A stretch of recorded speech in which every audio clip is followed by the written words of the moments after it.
Broadway's my beat. From Times Square to Columbus Circle, the gaudiest, the most violent, the lonesomest mile in the world.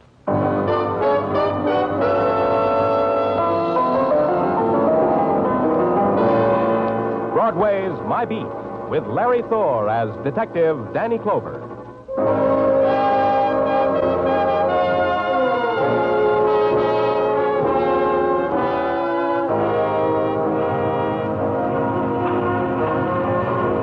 Broadway. It's an enchanted island or a prison cut off from the rest of the world. It all depends upon the mood you're in. The sudden sounds that dart from doorways, call them fury, or make yourself believe they're promises dimly heard. Or con yourself that the stare that just trailed by you had nothing to do with hunger. You can kid yourself on Broadway because that's what it's here for. It's Broadway, my beat.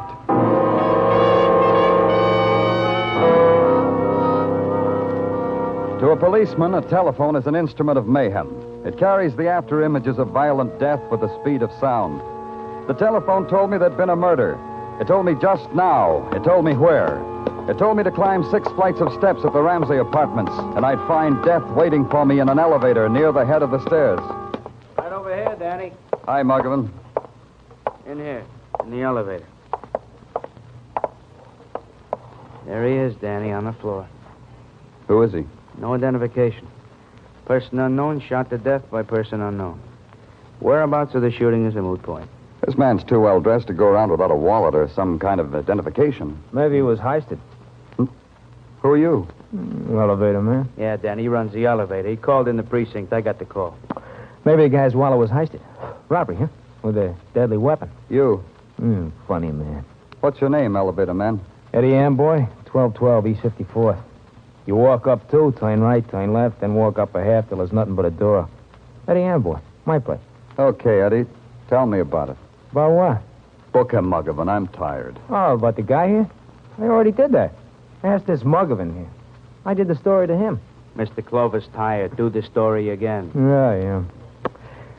The guy pushes a buzz on the first floor. Where were you? In the sub-basement. Little thing's wrong with this elevator. I was fixing it. I'm conscientious. Go ahead. The guy buzzes, I bring the car up, I open the door. This guy gets in. He's holding his tummy like it aches him. He says, 6th floor, please. I close the door. I turn the handle. We ride. Now comes the 6th floor. We stop. I open the door. I look around. The guy's on the floor, dead. Tummy ache turns out to be caused by bullet. The story he told you, Muggavan? The same. If it gets too complicated, I'll be glad to do it again. Start all over in the sub-basement. You did good. Thanks. Can I have my elevator back now? It's not yours anymore, kid. When a man gets murdered on an elevator, the elevator suddenly belongs to the world. A man's dying takes many shapes, occurs in many places. It's rare that he has a choice. But the unknown, unnamed man whose face was now gaunt against the pressure of his cheekbones, whose eyes held no reflection of the light shining into them, seemed to have made one. He chose not to die in the street, but to crawl within the metal walls of an elevator, and the plain, the prosaic words, the dying words on his lips, he must have chosen too. Because for him they had meaning. It was my job to find out their meaning.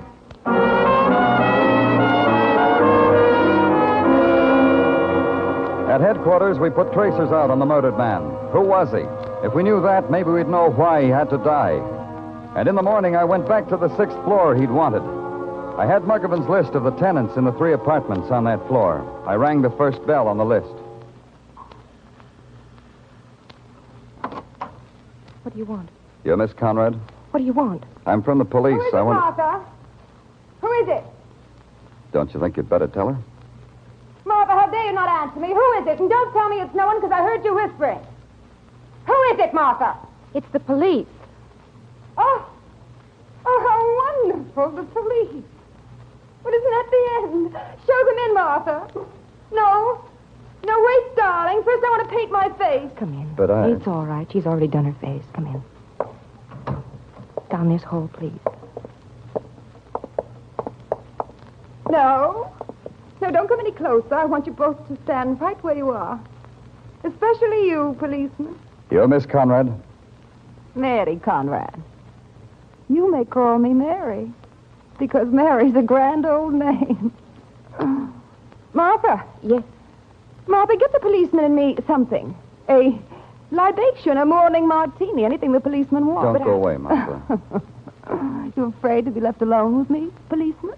Miss Conrad, a man was murdered in this building last night. Murder? In this building? That's the end. Martha, did you hear what the beautiful man said? He got in the elevator and asked for the 6th floor. Was it you he wanted to see, Miss Conrad? The policeman must want a drink. No, Mary, he wants to. Do as I say, Martha. Don't be angry with me, darling. Just always do as I say. Now, where were we? Oh, yes, the murdered man. Who was he? We don't know, but I have a picture. A picture? How wonderful. Gimme. Here. Very distinguished. So dead. So horribly dead. Do you know him? Would it make it easier for you if I did, policeman? Do you know him, Miss Conrad? I'm sorry, dreadfully sorry. We don't know this man, do we, Martha? Do we? No. No, we don't know him. Where were you last night, Miss Conrad? I was here. All day. All evening, all night. I didn't go out once. Did I, Martha? No. The commotion in the hall when the man was found, it didn't wake you? Did it wake me, Martha? No, you slept very soundly. You sleep in the same room with Miss Conrad, Martha? Well, Policeman, you talk to Martha as if she were a servant. But I thought... That's dreadful. Of course Martha's not a servant. She's my sister. Isn't she the end? Maybe I said something after that. I don't remember. What I do remember is waving my jaw a few times and trying to smile and give the impression of course she's your sister. What else? Then I left. The apartment door across the hall had a nameplate that said Jonathan Quill and was equipped with a door knocker, a brass dragon sticking his tongue out at me. I lifted him up and pushed his face against the door. And then it happened. The door swung open. I stepped inside. How was I to know I was standing in the middle of a train crossing? Jump over it, boy. Jump over it. You want to get hit by a train? Oh, yeah. You sure had a narrow escape now, didn't you? Could have taken off a toe. Yeah. Hey, what goes on? Look at her go. Oh, the exact replica of the Super Chief. And almost as fast. Oh, always wanted to be a brakeman, boy. Became a millionaire instead. What did you want to become? A millionaire. I got to be a policeman instead. Glad you came. Never had a policeman watch for trains. Never thought about asking one. Well, now that you're delighted, Mr. Quill, I hope I won't do anything to break up your fun. I'm a policeman come to see about a murder. Yeah, murder? Wait till I throw the switch, boy. Wait till I throw the switch here. Just wait till I throw it. Let's see, a murder? You mean the one down the hall? The elevator murder? I didn't do it, and I'll prove it to you. Mr. Quill. You bet I'll prove it to you. You want an alibi, don't you? That's why you came here. I know all about policemen. You want alibis. Harold! Harold! Yeah? Come in here. Harold, that's a policeman. You know what to do, Harold. Right over there. That's a policeman right there. Hello. My name's Harold Blake, Jonathan's partner. Danny Clover. You seem to have gotten Jonathan excited. Jonathan gets excited. Tell him, Harold. Tell him. You know what to do now. Tell him. Well, ever since the elevator boy was in here last night... Eddie Amboy? He didn't say anything about that. I didn't know he came in the apartment. Well, he reported the murder from here. You mean he used your phone to call the police? Yes, that's right, to call the police. I was here visiting with Jonathan. I live in the next apartment, you see. I see. Pretty late for visiting, wasn't it? By some standards. By some standards. Frankly, Mr. Clover, and you've probably never gotten an alibi like this in your life, we wanted to watch the trains on what we call the milk run. That's our alibi. Tell him what else, Harold. Go ahead. Oh, I don't think that's necessary. Go ahead. Tell me what else. Well, it's about the elevator operator, about Eddie. Jonathan thinks Eddie is the murderer. That's what I think. Oh? Why? Because Eddie is mean and spiteful and tried every which way to make an honest dollar. He's the type that murders other types. What else? Need there be anything else? Eddie is the killer. It's a hunch I have. I have made $1 million with my hunches. You see how it is, Mr. Clover. No, I don't see. But I'm going to try. Where there's peace, gentlemen, and quiet. Away from trains, gentlemen.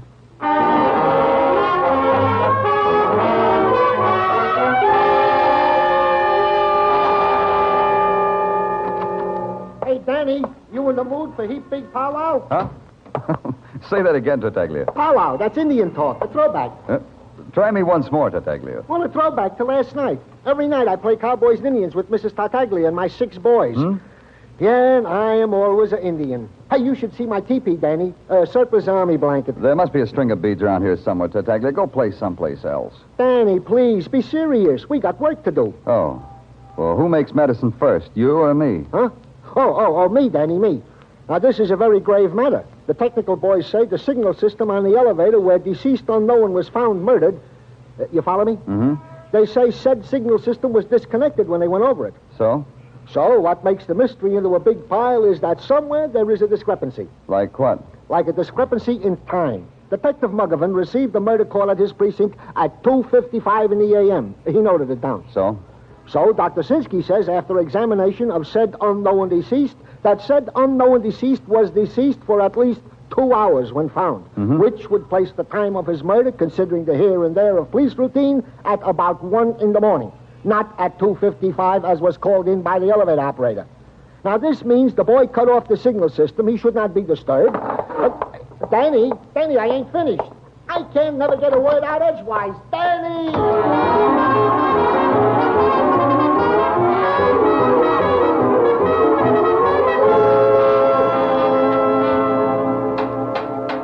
The doorman told me I'd find you here, Eddie. Oh, it's the hard detective, huh? Where else would you find this elevator, boy? Bloodhound. I'll answer that. In the sub-basement, fixing this stinking elevator. Last night, Eddie. Did you have to fix the elevator before you called the police? That's a very interesting question, because I can't figure out what it means. Very mystical. I'll explain it to you, elevator boy. Now, go back, Bloodhound. If you come under here with me, you might get your throat caught in a steel cable or something. Under here is for experts. From here, then. The call you made to the police, Eddie. How come it was almost an hour late? That's a long time, an hour. Hey, you're good. You boys are real good to find out a thing like that. We got experts, too, Eddie. So maybe you better put your elevator away someplace and come out here and talk to me. Expert to expert. Yeah, I'll do that. One more tap in its tummy. Hey, who's that? Eddie, get out! Get out! I can't! My foot is caught! Help! Oh! No.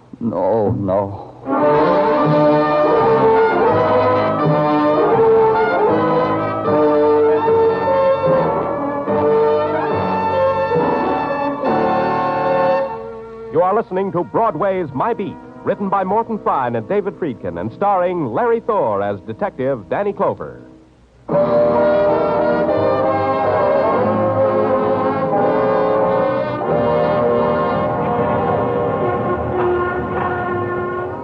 Broadway is a place that mourns the dead only in passing. The cold whisper of death winds its way through the neon chasm, and Broadway notes it, shudders, and huddles in on itself. To the murder of an anonymous man in an elevator, to the crushing out of another man's life by that same elevator, Broadway reacted true to form. It read the headlines, shrugged, and flipped them neatly into the nearest trash can. But at headquarters, it isn't that easy. Even Sergeant Tartaglia didn't think so. It ain't easy, Danny. 20 years into business, and, well, it still ain't easy. What isn't, Tartaglia? To be in a business where the product is dead bodies, where the clients are murderers. I've often commented thusly to Mrs. Tartaglia. Does she comfort you then, Tartaglia? Like an angel. She goes to the mix master, beats up a recipe, and presents me with a confection. I happen to have one here now, Danny. Homemade halva. Here, have a piece. Go on. Thanks.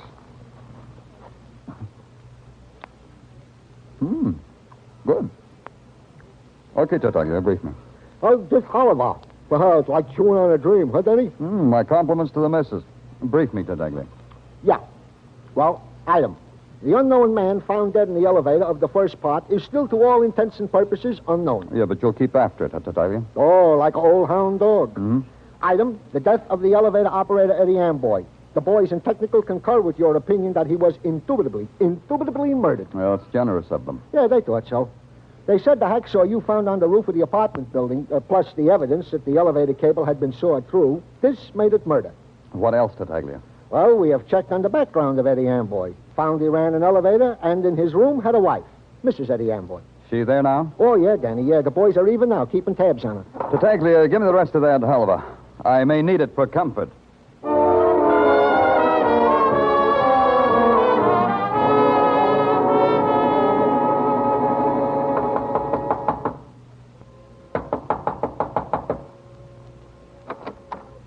Yeah? Mrs. Amboy? Who are you? I'm from the police, Danny Clover. Well, May I come in? you're from the police. You want to see me about what? About Eddie, about your husband. He's dead. You're late. You should have come months ago. Eddie's dead.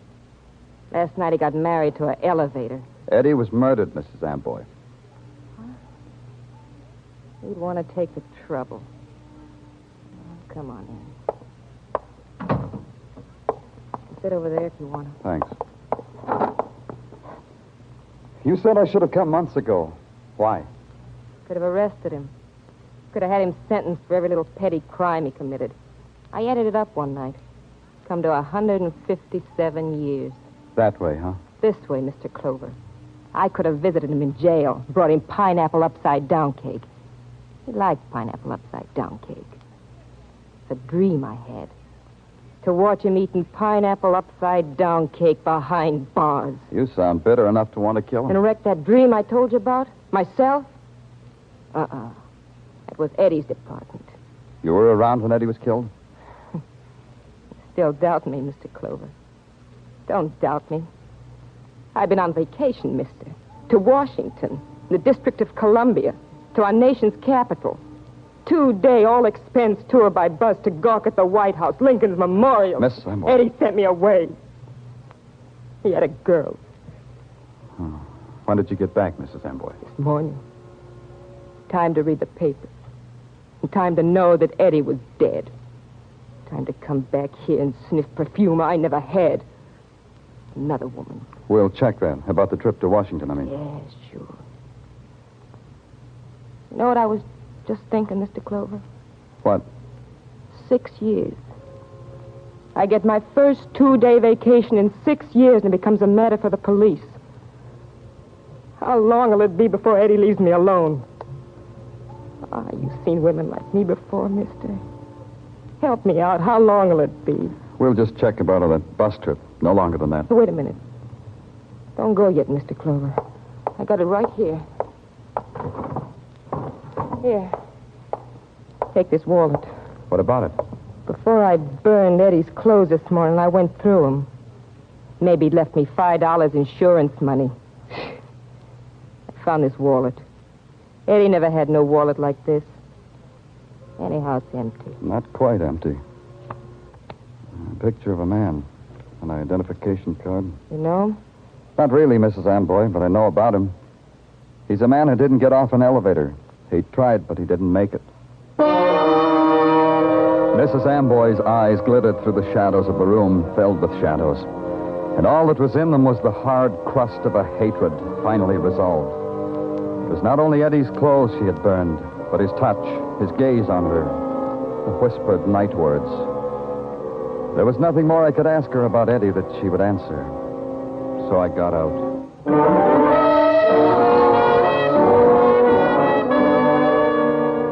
The picture, the identification card, and the wallet she gave me belonged to the man who had been murdered and found in the elevator.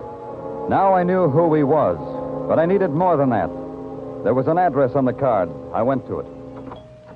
Oh, well, I'm afraid you'll have to come back some other time, sir. Dr. Stafford is not in. I know that. I'm from the police. Danny Clover. And you? The attendant. I helped Dr. Stafford. We have a small hospital here. Only Dr. Stafford and myself. Police? Yes. I want to... Well, I'm afraid you'll have to take up whatever it is you want with Dr. Stafford. I'm not in a position... What is it you want, Mr. Clover? Something like this. How is it you don't seem to know that Dr. Robert Stafford is dead? He often takes trips away from here for 2 or 3 days at a time. I never... Dead? Murdered. That's impossible. Well, he was so hale and hearty when he left here. He was so... Murdered. I knew it would happen someday. I knew it, and I told him so many times. Why? Why did you tell him that? Because of the nature of his profession. Dr. Stafford was a psychiatrist, a very competent one. Some of the people he treated were mad. Murderous and mad. You've only to read their records. Appalling. Where are they? What? The records, where are they? Oh, in his office in there. But you've no right. You've no right. Those are Dr. Stafford's. Please, Mr. Clover. These papers here on the desk? Are these records? Yes, Dr. Stafford was studying those the night he went away. I haven't touched them. Dr. Stafford didn't like anyone. Case history, Conrad. Doesn't make sense. I can't understand what's written here. Psychiatrist records are like that, Mr. Clover. Mr. Clover, you can't take those with you. They belong to Dr. Stafford.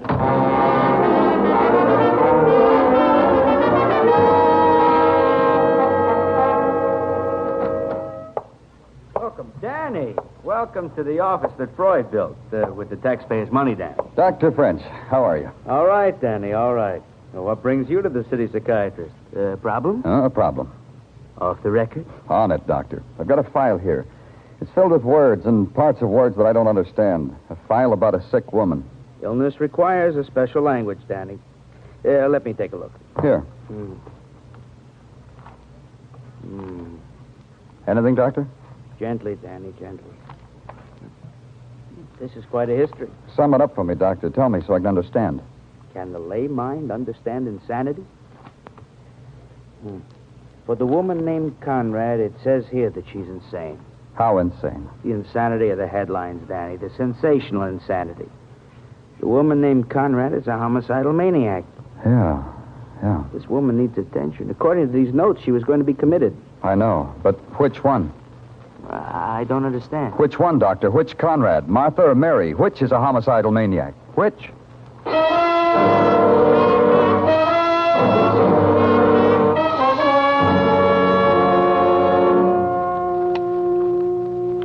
Tartaglia, get in here. Yeah, Danny, yeah. I was just in the... Hey, what are you doing with your gun, Danny? The old ammunition don't please you? Something like that. Tartaglia, I've got a thing for you to do. Always a pleasure, Danny. Tell the boys in the press room we've captured a homicidal maniac. Oh, that's nice. Huh? Hey, where, Danny? Where is he? A woman, Tartaglia. A mad woman named Conrad. Tell the reporters we're holding her for the murders of Dr. Robert Stafford and Eddie Amboy. Huh? You have spoken, Danny. But what, Tartaglia? Well, me, a policeman. It makes me ashamed to confess it, but I don't know what's going on in the police department. Oh, I'll whisper it in your ear, then you'll know. Eddie Amboy. He was the key, Tartaglia. The key to what, Danny? To the murder of Dr. Robert Stafford, to his own. Because he saw the Conrad woman kill Stafford, then blackmailed her in his own special way. Eddie had special ways.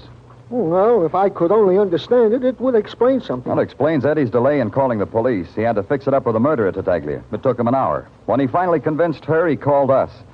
He didn't know he was playing games with a mad woman. Oh, and this Conrad was the woman who sawed through the cable and thereby dropped an elevator on him? Yeah. Hey, but wait a minute, Danny. There are two Conrads, Mary and Martha. Now, don't play hard with my emotions, Danny. Which one was it, Mary or Martha? How would I know? Another thing, Tartaglia. One of the Conrad sisters is in her apartment now. I checked. Tell Muggerman not to let the other sister get to her. Under no circumstances is one sister to contact the other. You got that? Got it, Danny. One more thing. If anyone wants me, anyone, they can reach me at home.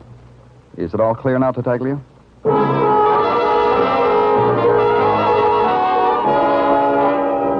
So I went home. I tapped on the landlady's door, told her I was expecting visitors, told her to send them up. In my apartment, I hung my shoulder holster with a gun across a chair, then sat facing the window, trying to hold on to at least one of the answers that kept nudging themselves through my mind. But they were fleeting and of no consequence. A murderer might come calling tonight. This was the thought that crowded out the rest of the thoughts. And then below me, captured in the pool of light spread by the street lamp, a silhouette. A woman. A woman who looked for a house number, found it, walked to the door beneath me.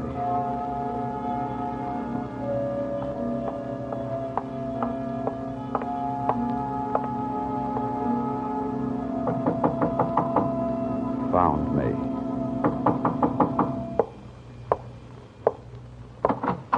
Good evening, Miss Conrad. May I come in? I want you to. Over there, Miss Conrad. Sit down. No. I'd rather stand. All right.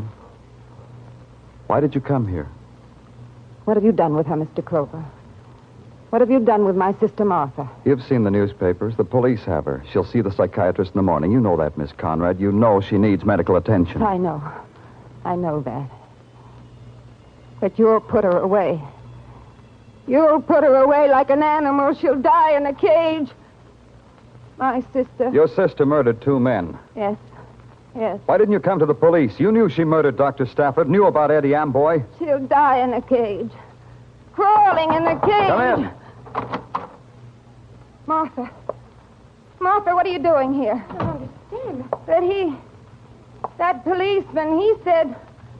The papers They said... were holding you, Mary. I thought they'd finally caught you. Finally. Oh, Mary. Mary. It's a trick. It's a trick. Let's run. Let's get out of here. No more running. Come on. No more. You're Let's sick. Let's go. You're sick, Mary. Huh? Don't you know that? Huh? I tried to help, but these men, this killing.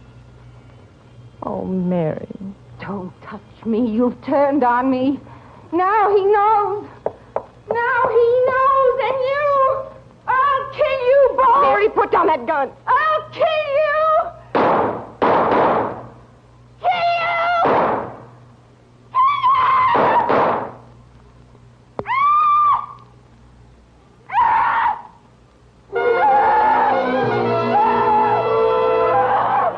The smoke from a gun curled up and mixed with her hair, and behind the smoke, her face, fury disintegrating, dissolving into disbelief.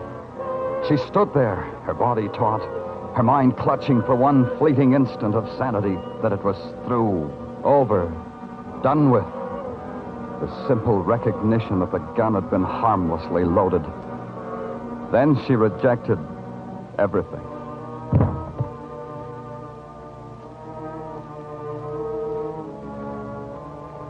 A little while later, some men came. Men who knew about these things. They picked her up and carried her away.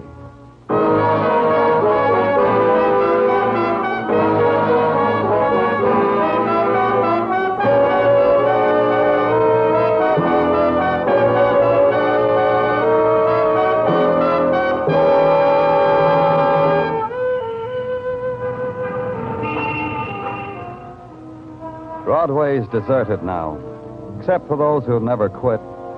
Those who wear peepholes for eyes, the dream walkers, the people who want to laugh. They search behind doorways, in alleys, through shuttered windows. And they never go home, because they can't. It's Broadway, the gaudiest, the most violent, the lonesomest mile in the world.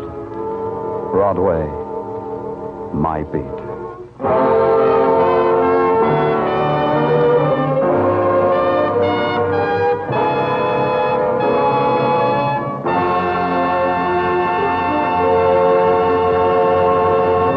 Broadway's My Beat stars Larry Thor as Detective Danny Clover with Charles Calvert as Tartaglia. The program was produced and directed by Elliott Lewis. The musical score was composed and conducted by Alexander Courage.